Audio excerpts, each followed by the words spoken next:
Thank you, California. This is California. This is Orion, and this is Orion's roadmap to success. Can we sit? You're kind of in my face. Can we sit? Sit.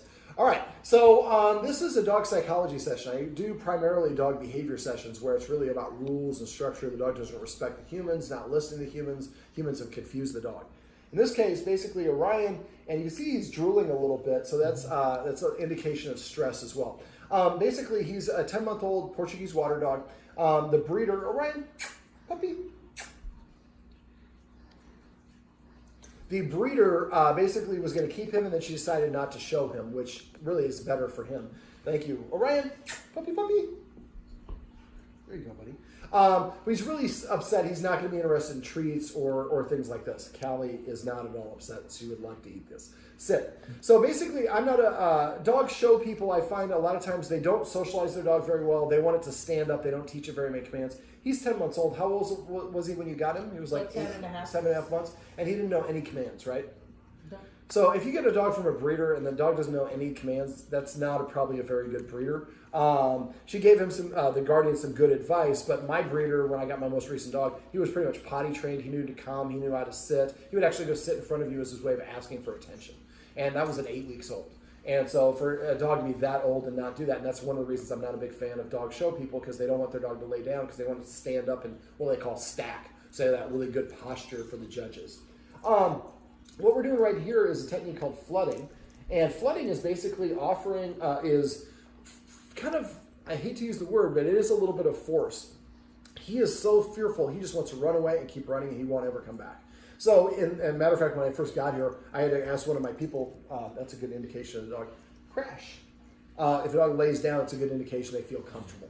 I had to have one of Anna bring over Callie here to get him into the house. He wouldn't even come in the house. And he's outside, it's cold, he's shivering, it's raining, and he's just so petrified of coming in the house, he'd rather be outside by himself. And that's kind of, so one of the things we're doing here is called flooding.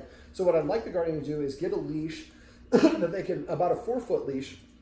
Actually, I think probably have something like that you can get. But basically, you wrap it around the leg of the couch, and then you run it through the leg or through the handle, and then attach it to the dog's collar. So what we wanted the dog to do is kind of be forced, I hate using that term, but forced to stay around us. Now, when he's doing this, we're not petting him. So one of the things I noticed that the kids like to do is give him hugs. Crash. Dogs are not big fans of hugs really in any situation, but especially if you have a fearful dog, that's probably going to make it worse. So we want to be respectful of his space. So if he is nervous or anxious, if we pet him, we'll make it more nervous or anxious. So we can lay our hand on him and let him know we're here with him. Now, his primary guardian that he's not a fan of is sitting right here, and you can see he's kind of looking up at her the whole time.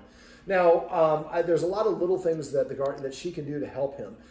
So she's been walking him, and he does amazing on the leash for her, but probably more of out of a fearful situation than anything else. Callie's got something on her eye I'm going to have to look at later on.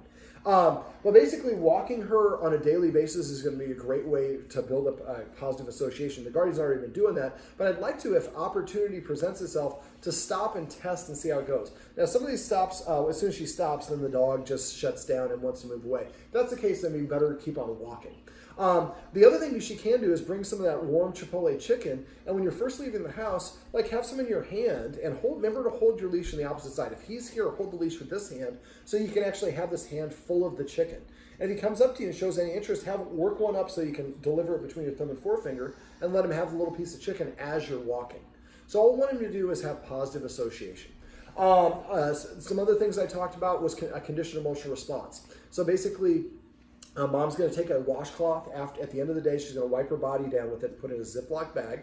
And then the kids are going to pull it out and be careful that you don't only use that one hand. So I pull it out with this hand. This hand's going to be my treat hand. This is going to be the mom towel hand. So I put them both behind my back. And like I showed in the video above, we hold it up and the dog looks at it. We take it away and drop the treat on the ground. And the dog licks it up. And you might even want to say mom's name. So that way you start creating a positive association with the name of mom. And so we're introducing mom's scent to the dog without the dog being present, or the mom being present.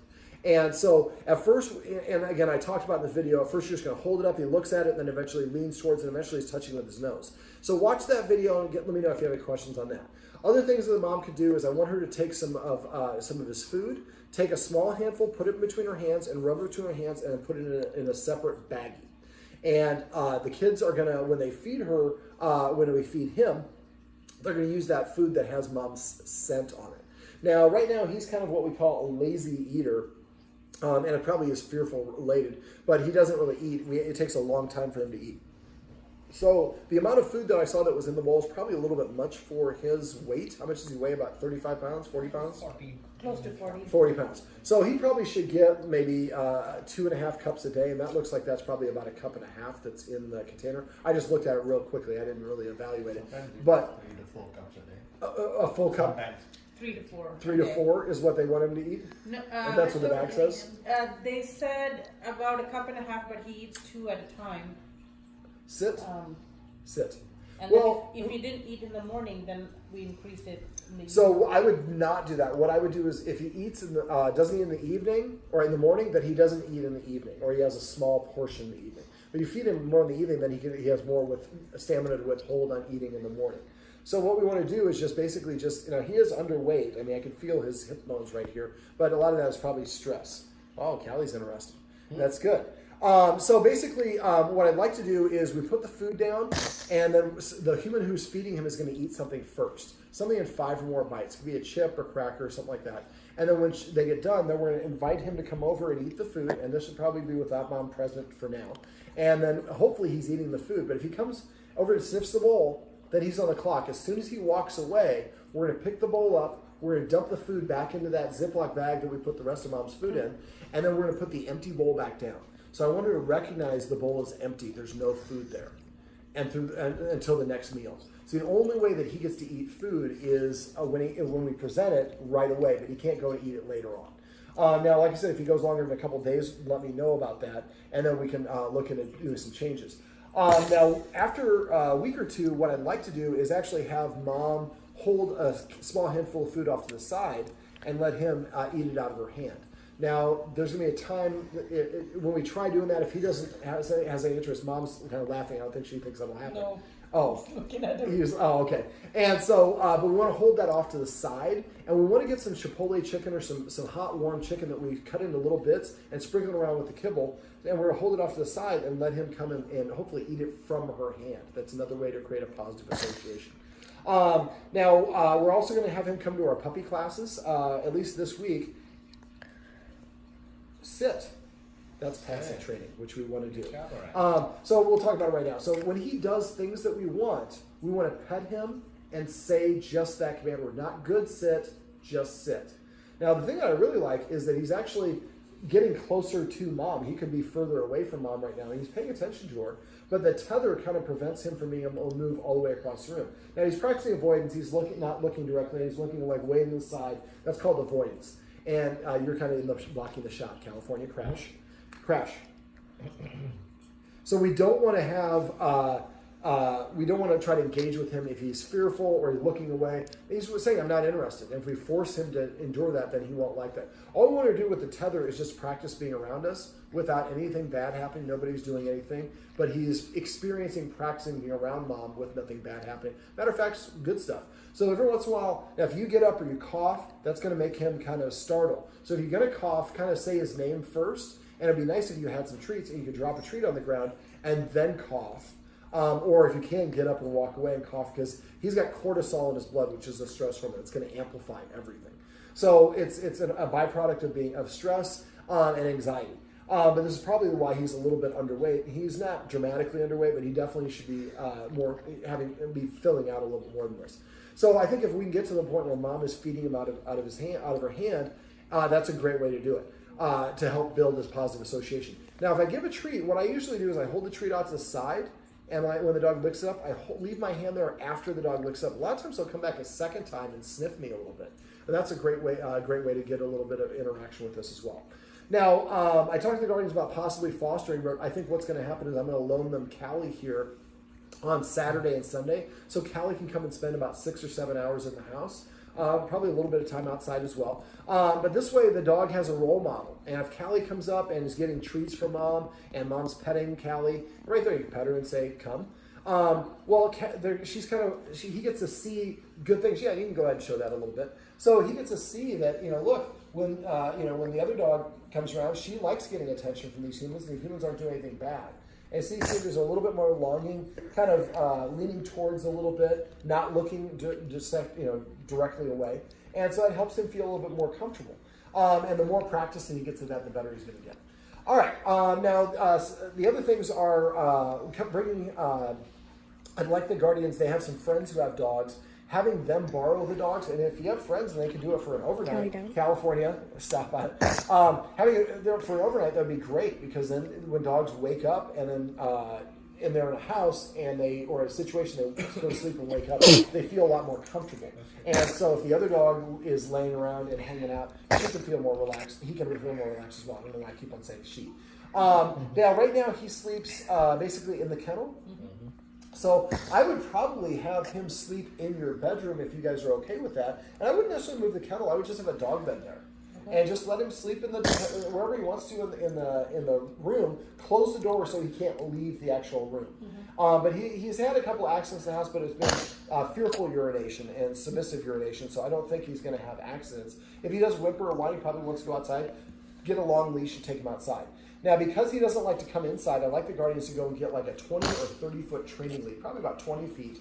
And that way, when we take him outside, we can have him on the lead. And so that way, if he refuses to come back in, and we have to because we're late for work or whatever, but we want to pull him as little as possible. Now, I'd like to have the kids taking him outside on that lead to go potty. What is his word to go potty? Does he have a command word? No, we ring the bell. So the bell, okay, so they ring the bell. The classic mistake that everybody's doing with the bell, which this family is doing as well, is hanging the bell from the door. Yeah. Dogs learn through association, repetition, and good time. In California, Cali. And so if I hear the bell ring when the door opens, then the bell ringing means open the door or go outside. It doesn't mean potty. So what you want to do for potty training is I take him outside, and you're going to take him out with a leash, and you're going to have a treat with you. And he starts to pee or poop, you're going to say the word potty, or whatever the word is you want to use, one time, in a normal tone of voice. When he gets done, we're going to try to pop the treat in his mouth afterwards within 3 seconds of it finishing, and say the word potty a second time. Sit. And so that first time associates the action with the command word, and the second time associates the command word with the reward. And then after that, make sure you don't take him inside right away, because after a while, it's like, well, but I like being outside. Every time I poop, they take me inside. Well, I'll just not poop to stay outside. So what we want to do is help him have that, create a positive association with potty training and create a command word. Insecure dogs that don't know a lot of commands are usually the ones that get in more trouble. So if we can help him learn some tricks and commands, that will really help. I think a puppy class, I don't know if he'll be able to learn anything there, but I really want it just more for the socialization experience. All right, so we're going to borrow Callie for Saturday and Sunday. And then next week, I'd like to have the guardians have some friends who are supposed to live nearby, see if they can borrow the dog. If it's just for a couple hours, that's okay. But if you have some friends, it would be okay with her their dog spending the night. Crash, Callie, crash. That would be even better. And again, if he's sleeping in your bedroom, now the other dog, I don't know if you're going to want the other dog sleeping in your bedroom. We'll kind of play, ask your friends how the dog does and see how it goes. Make sure that dog does not have accidents in the house, because we don't want the dog to start smelling pee and urine and start urinating more and more. Sit, Callie, sit. All right, petting with the passive training is one of the easiest things you can do. So remember, every time he comes to you, pet him and say sit. Or excuse me, every time he comes to you, pet him and say come. Every time he sits, pet him and say sit. Every time he lays down, pet him and say crash, or whatever the word is. Whenever possible, try to pet him under his chin, not reaching over his head. Kids, no more hugging. And then whenever we engage with him, we want to try to engage with him sideways. So I want to be kind of on my knees like this. If we're both facing the same direction, this is more comfortable for a dog than front facing like what Callie's doing here. This is confrontational. Callie's a happy dog and he already knows who she is. But if we're facing him like this, that can make him want to move away. And we're reaching over his head, that can make him cower. So we don't want to do either one of those things. All right, come here, Callie. This is Callie, and this is Orion, and this is Orion's roadmap to success. Remember, everything you do trains your dog. Only sometimes you mean it.